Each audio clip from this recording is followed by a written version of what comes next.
Greetings everyone, welcome into the One Play Sports Spectrum. For the final time in the month of December, it's time to check in with December's The Legends Club legend. He's been an absolute star for us all month long, interacting with the junior legends brilliantly. Last week he caught up with all the Legends Club members on the wall of Zoom in the middle of the month, and right at the start of the month he gave us some top class predictions. And I'm saying that with utter confidence, bearing in mind we're recording this before his games that he predicted have been played, but I'm sure he did the business. Nigel Winterburn is back with us now. Many thanks to our sponsors and many thanks to Nigel Winterburn. How are you doing, Nigel? All good? Yeah, I'm very good, thank you. I'm a bit nervous about those predictions, though. Yeah, I'm sure the predictions will be fine. But you've had some month, haven't you? How did you find the junior legends? They were quite gentle with you. I didn't think I'd ever hear an 11-year-old ask you about the Old Trafford brawl in 1991.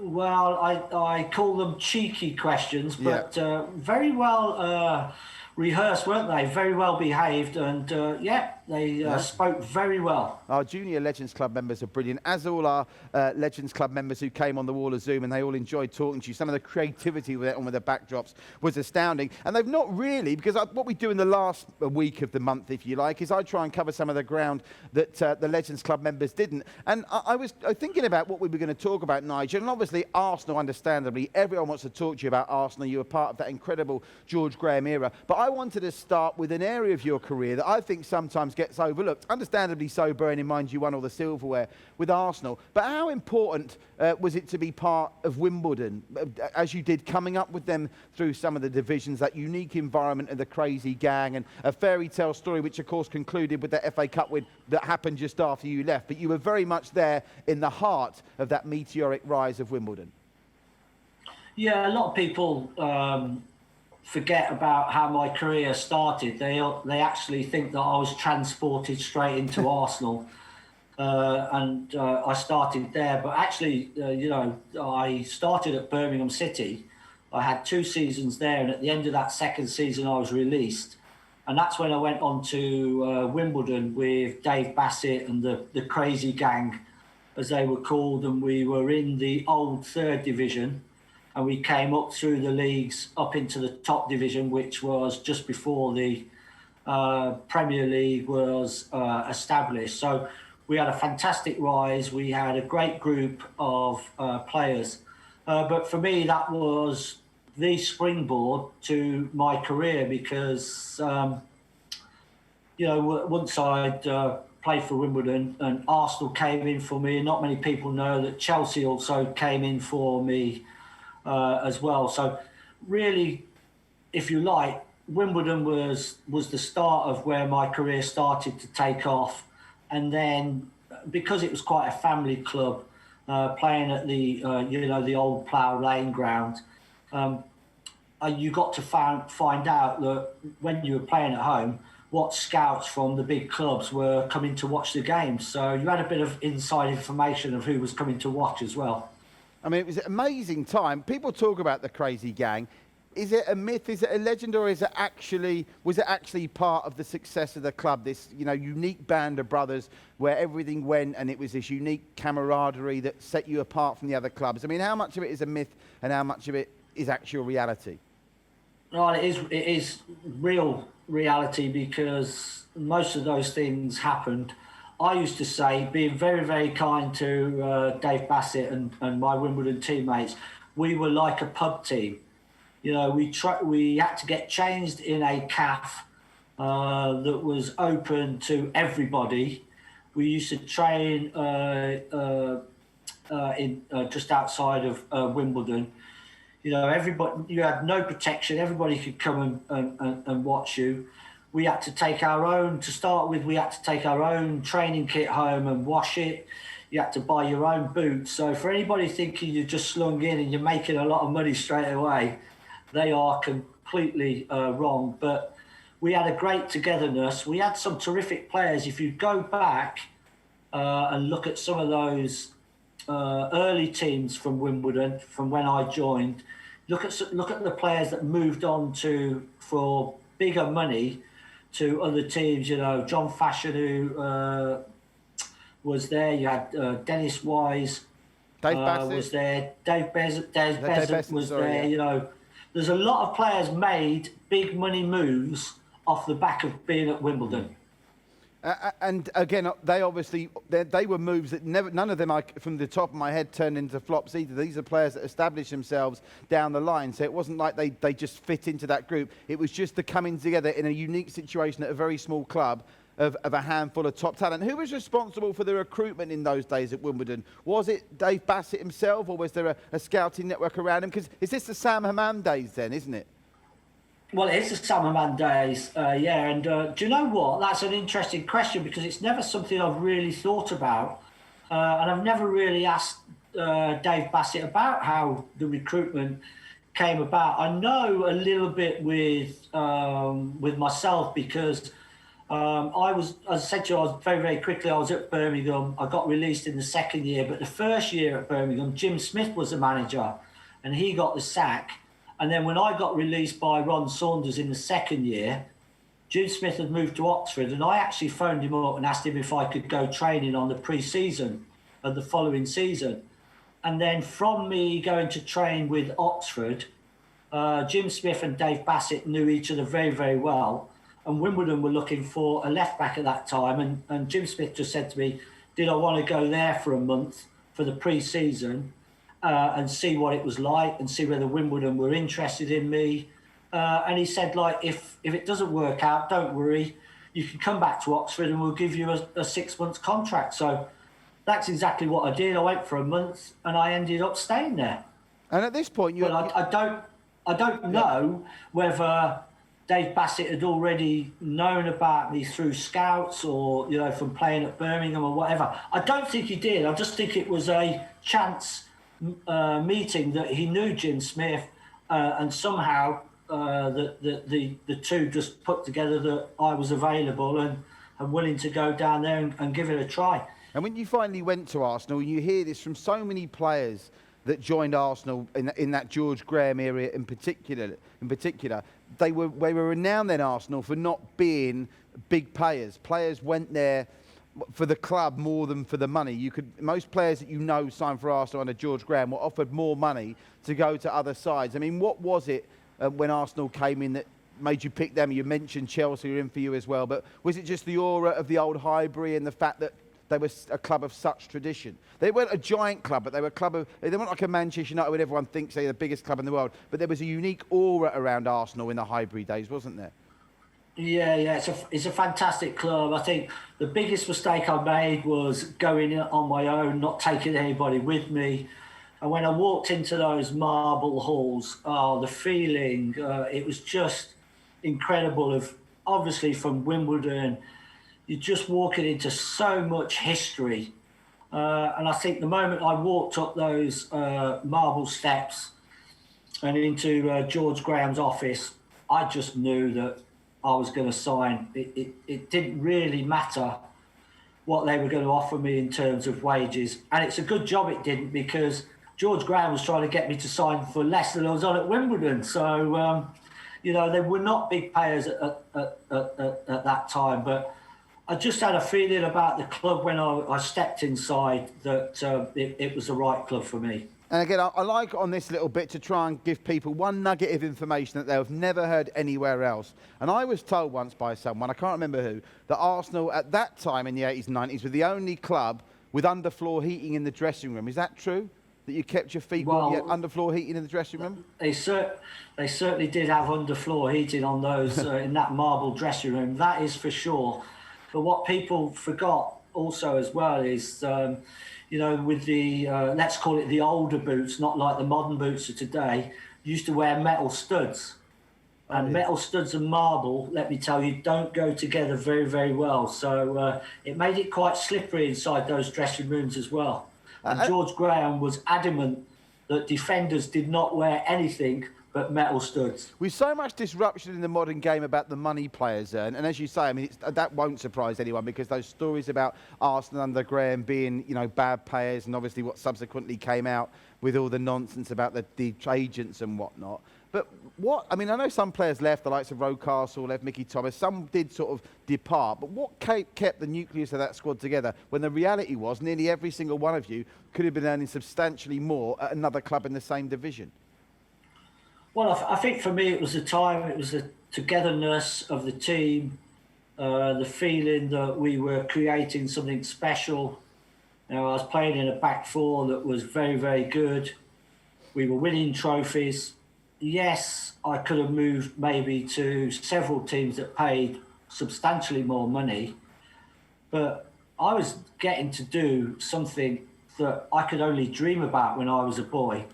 And really, money wasn't the issue. When you're winning things, you know, you become successful anyway. You get, and even though we were not the biggest players and we were far from it within the league, we were still being paid well for something that was really a privilege to do, and you know, and was a joy to do. So let's not make it out as hardship. It wasn't hardship. Yeah. But you're right. Arsenal were not the best players, but I was just living a dream, playing in a good team that was actually winning trophies as well. So there was no reason for me to move, and I never ever thought I would move. Yeah, again, I'm saying you're pleading poverty at the time or anything like that, but you compare it to Leicester. So Leicester had this amazing team unit. They won the league. Now let's not kid ourselves that some of the players moved on again, but all those players that after they won the league, they were recompensated on a similar scale to what the big clubs around them were then. So it wasn't taken for granted. They were all looked after financially to prize off other suitors. Yeah, I think so. But also as well, I think, listen, even at the period of time I played, we were still getting win bonuses for every game you win. There was still a bonus if you won the cup or you won the league at the end of the season. But I think it all changed, you know, substantially when Arsene Wenger came to the club. To be fair, it started to change under Bruce Rioch for that season. The wages changed quite dramatically. But when Arsene Wenger came in, it changed again, and it seemed as if we were starting to be paying as a club that looked like it needed or wanted to increase its wages to have the chance of bringing in some big players. And Arsene Wenger did that, and I think he couldn't quite believe what some of the players were being paid when he first came to the football club as well. So he quickly injected a bit of cash into the players' pockets in terms of pay rises. But, it's, as I said to you before, is for me, you always want to be paid in parity to what your teammates are being paid. But the most important thing for me was to be part of a successful team. And that's exactly, under George Graham and Arsene Wenger, what happened. And along the way, you get paid well enough, because if you're successful, you pick up all those bonuses anyway. But it's nothing like today, but I wouldn't change anything for the period that I played in and the trophies that I won in. And you got the chance, of course, to play in two great Arsenal dynasties. I mean, I've been hearing you talking to the Legends Club members and the Junior Legends, that incredible game in 1989. And one of the Junior Legends contacted me the other day asking me to send them a YouTube link because you suggested they watch that 1989 game. I had the heart to tell him, but he had a Liverpool shirt on, so he's going to be in for a shock when he watches that for the first time. But talking about those two eras, George Graham, obviously people almost forget about that Bruce Rioch period in between George Graham and Arsene Wenger. But when that incident happened that led to George Graham leaving the club, do you think he was on the decline at Arsenal, or do you think he could have got them back to title-winning standard? I mean, was the parting of the ways going to come sooner rather than later anyway, do you think? No, I don't think it was. No, I'm not really... Well, I know little bits, but I'm still not 100% on what was going in. We know about the agents and things like that, but I don't think the team was in decline. But it was quite a strange period under George Graham in terms of, listen, I always say, I think in my period, he set the foundations for Arsene Wenger. But I think we had 89 and 91, we were league champions. And then all of a sudden, we started to become a better cup team, and we started to win all the cup competitions.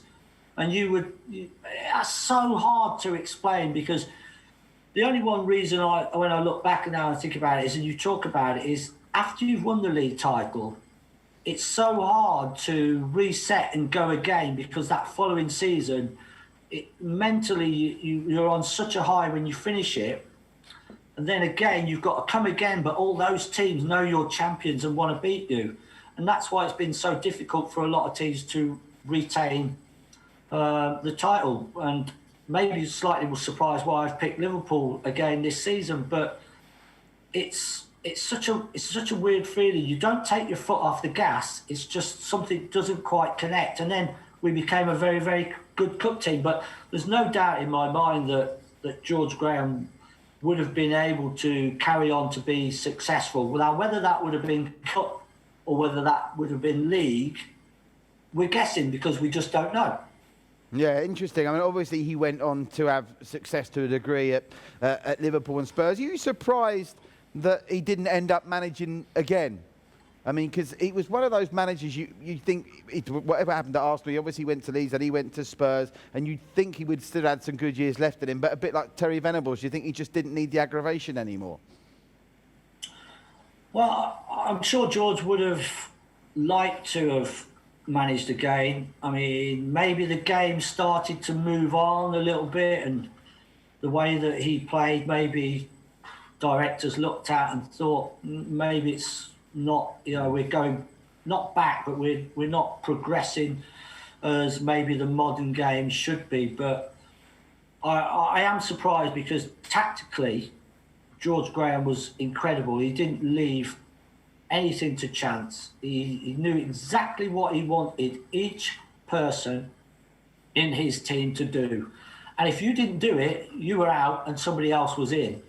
And that's what made him into the manager he was. Just that fine bit of detail that he put into all his teams. But I still think that if he'd have gone back in, if he'd have carried on at Arsenal, we would have still been successful and we would have won some trophies. I don't know what, but either, it wouldn't have surprised me if we'd have won the league again. Yeah, it's amazing how he got them back after sort of the glory years of the 70s. And after that 79 FA Cup final, there was nothing for almost a decade, and he got them back to the dizzying heights. Good to see. Listen, Nigel, you've been an absolute gentleman and a scholar. Thanks for obviously spending time with our junior legends, all our Legends Club members as well. I'd like to leave the last word to you, though, because people will be wondering what you're doing now. Obviously, everyone talked to you about Arsenal. I wanted to mention Wimbledon and get the early Arsenal days in, because poor old George Graham gets forgot quite a lot these days when the story of Arsenal's told. But what do you do these days? Obviously, we see you doing some great punditry work, but what keeps you busy in a non-COVID time? Well, a lot of the time now I am spending most of my time at Arsenal around match days. I'm not actually a member of the club, but I'm self-employed. But a lot of my work does come around the Arsenal team. So either corporate hospitality, I do some of the tours for them, I do some of the co-coms, the radio for them as well. So there's a huge amount of my work is linked to Arsenal, obviously just because I spent so much time there, and that's really my main focus, really, because I'm so passionate about my club, and I just want us to try and get back to the period that I played in, that it could be successful. And after I left, the teams of 2000 to 2006, and I think we've got a long way to go, but I'm going to go there as in some sort of role and